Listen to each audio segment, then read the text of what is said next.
Coming up on Jerusalem Dateline, mounting pressure over the humanitarian crisis in Gaza and the battle over the narrative about its scope and how it came to be. And the new woke right in America playing a part in the rise of isolationism. Plus, the U.S. developing a Golden Dome system, which one expert describes as the Iron Dome on steroids.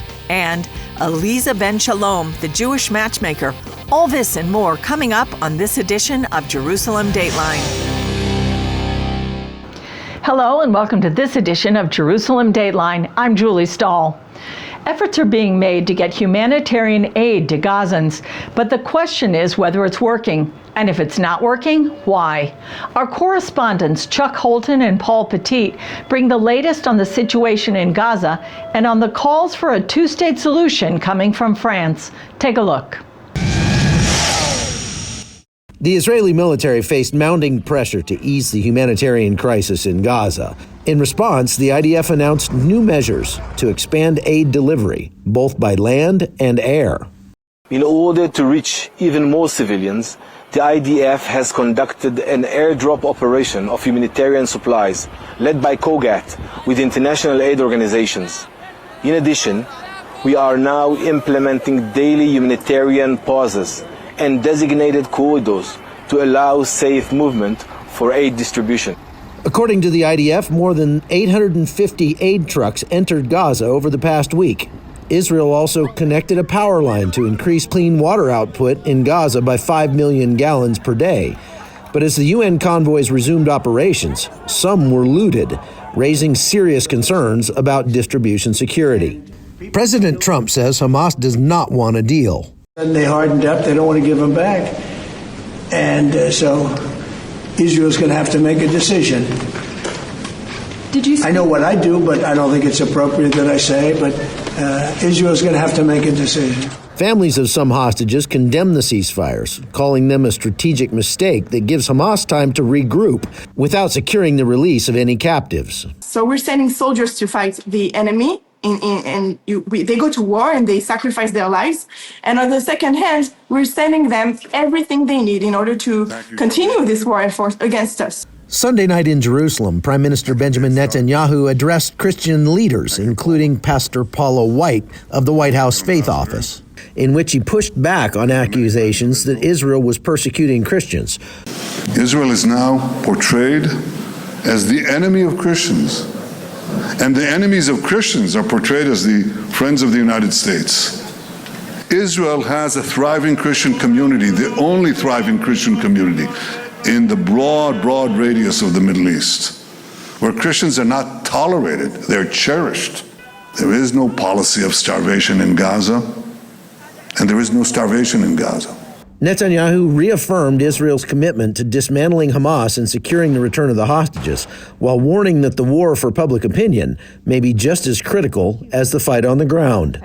Meanwhile, the United Nations is holding a meeting of high-level officials to promote a two-state solution to the Israel-Palestinian conflict, co-chaired by the foreign ministers of France and Saudi Arabia.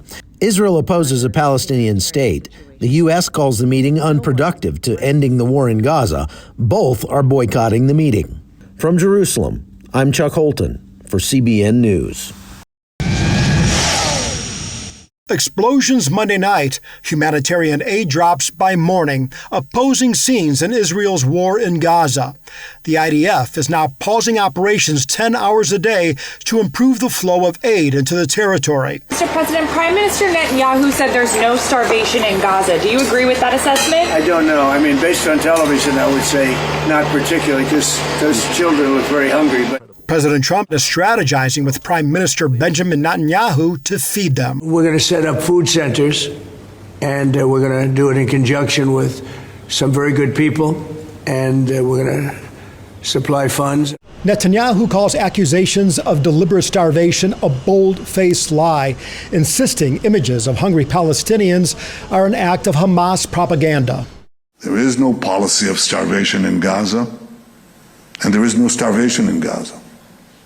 We enable humanitarian aid throughout the duration of the war to enter Gaza. Otherwise, there would be no Gazans.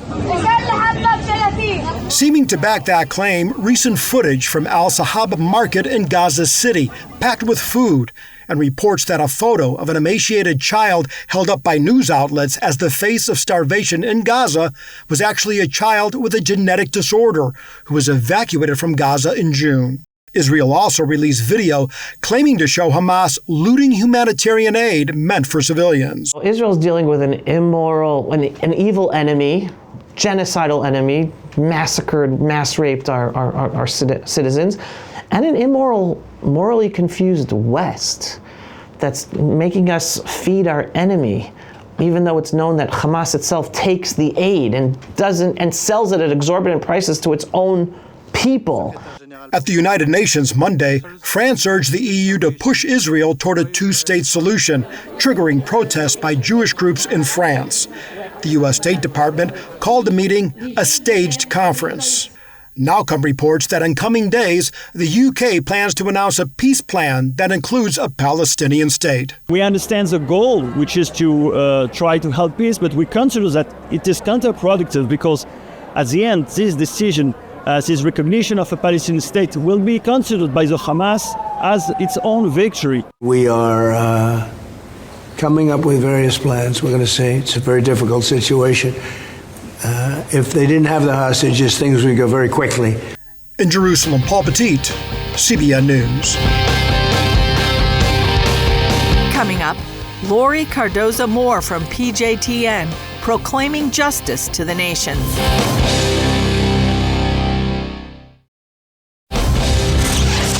Welcome back to Jerusalem Dateline. I'm joined by Lori Cardoza Moore from PJTN.org, and we are seeing a shocking rise of anti-Semitism among conservative Christians. Yeah. Where is this coming from? Well, unfortunately, Julie, I think a lot of it is coming from what our kids have been exposed to in education, coming up through the school system. You know, we found 13 years ago that we had a problem with anti-America, anti-Semitic propaganda, and these kids have been taught from this perspective. Then we've got social media, which I believe is also plays a major role.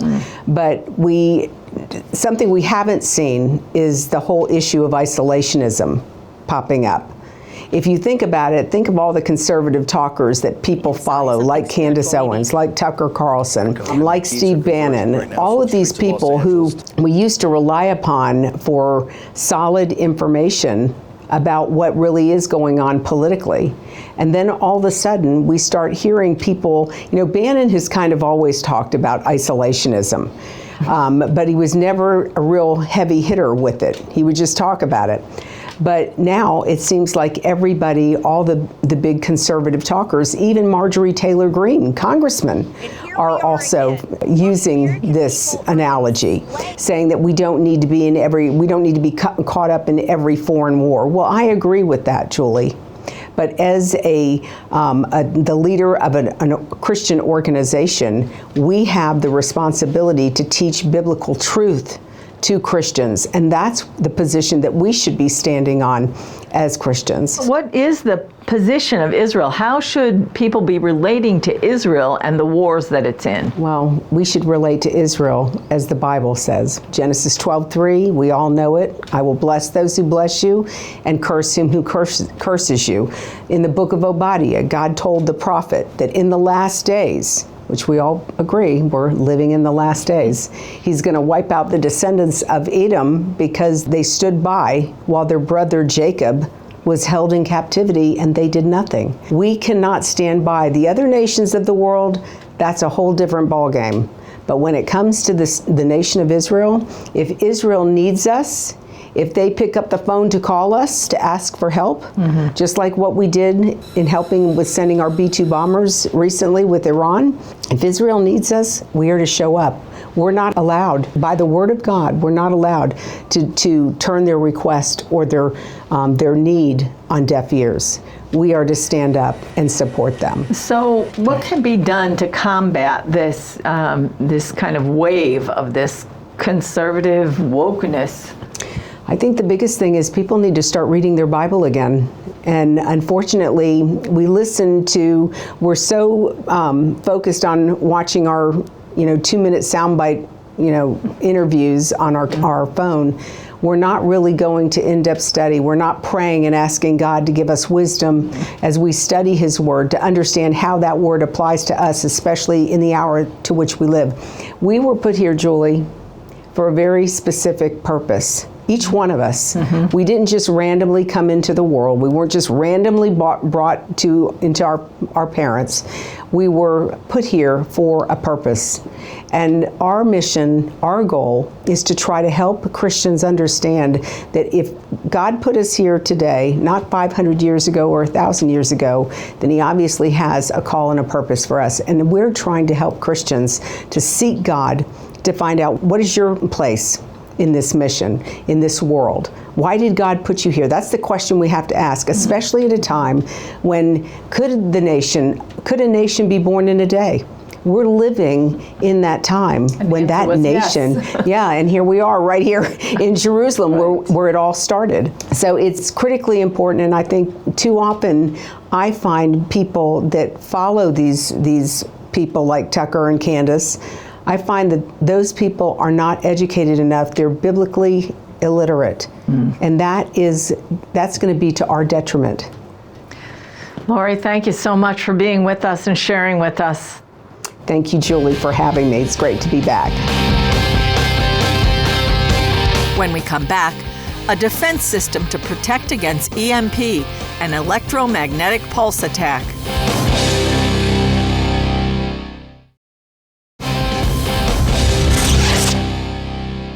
Imagine the damage that could be done by a nuclear weapon exploding 200 miles above the Earth.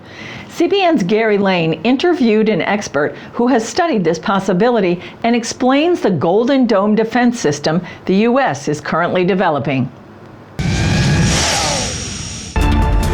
The U.S. Golden Dome missile defense system is progressing and is currently in the early stages of development, following congressional and presidential approval for $175 billion in funding over 3 years.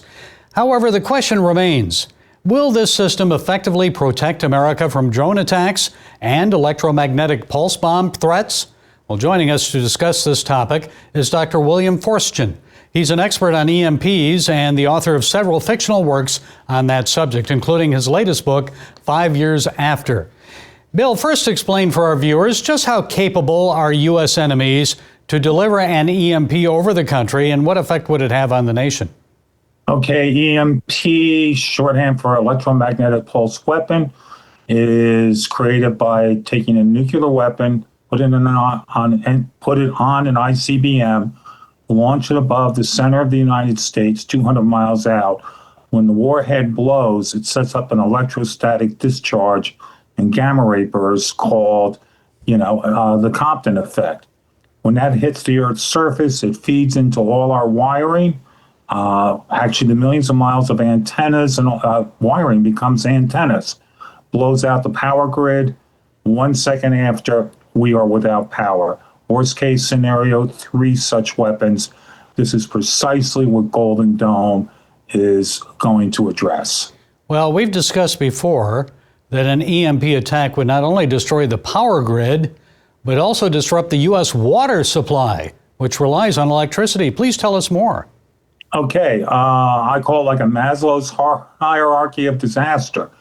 Literally within that first second after it blows, the water supply where you are, Virginia Beach, me in Asheville, across the nation, the water supply shuts down because they rely on electrical pumping stations. Electricity is a fundamental building block of a 21st century, 20th century society. We lose our water. We lose all our pharmacies. Within 2 to 3 days, we're running out of key medications for a lot of people. We lose food supply. 15 to 20 days out, food supply is gone, if not already rotten, because a lot of it is refrigerated. Bad one, command and control. What happens when the bad guys start figuring out the police can no longer be effective? All of these things added together are a perfect storm of disaster. According to 2 congressional studies in 2002 and in 2009, 80 to 90% of our population would die within a year. And we're talking electrical and other losses that would take years to rebuild, not months, correct? Yeah, DOE did a study some years back, estimated that 80% of the electrical grid of the United States would still be offline after 5 years after a major EMP attack. That means 80% electrical systems are gone. But the population is also down by 80 to 90%. It's a worst case scenario. Well, Congress and President Trump have approved spending $175 billion for the Golden Dome system over 3 years, and some say it may eventually require as much as $750 billion or more to get a workable system up and running. So just how capable then would the Golden Dome be to stop an EMP if one were placed atop a long-range ballistic missile and it were shot down by the Golden Dome? Wouldn't its electromagnetic pulse still wreak havoc on the electrical grid? Okay, Golden Dome is, the Israeli system of Iron Dome and Jacob's Sling. Golden Dome is Iron Dome on steroids. The Israeli defense system is point defense for short-range rockets. This is strategic defense covering east-west. It covers the entire United States by launching counter-missile batteries before the enemy weapon is even in range. And it is an ideal solution for EMP because it would be only a few weapons were going to be launched. But look at it this way. We spend we spend $200 billion on it. If we lose our electrical grid, if all that shuts down, estimates are that it's over $100 trillion in infrastructure in the United States. It's all blown off. So the analogy I give, would you own a house and not have an insurance policy on it? This is an insurance policy. Bill, could an EMP be delivered by a drone? And just how effective would the Golden Dome be to protect the U.S. from an EMP drone attack? No, those are low-level weapon systems. To get a good. To get a catastrophic EMP, you have to launch the weapon out into space. It's just part of one of the components of an EMP. If you detonate it low in the atmosphere, you don't create the EMP effect that you would out in space. When we did a test on this in 1962, 1 megaton warhead lofted 200 miles up Johnson Island, it blew out part of the Hawaiian grid 500 miles away. So you see the situation there. It's a line of sight event. Drones and all that goes to point defense for low-level types of attacks, not EMPs. Still ahead, strategies for finding your soulmate from the Jewish matchmaker Aliza Ben Shalom.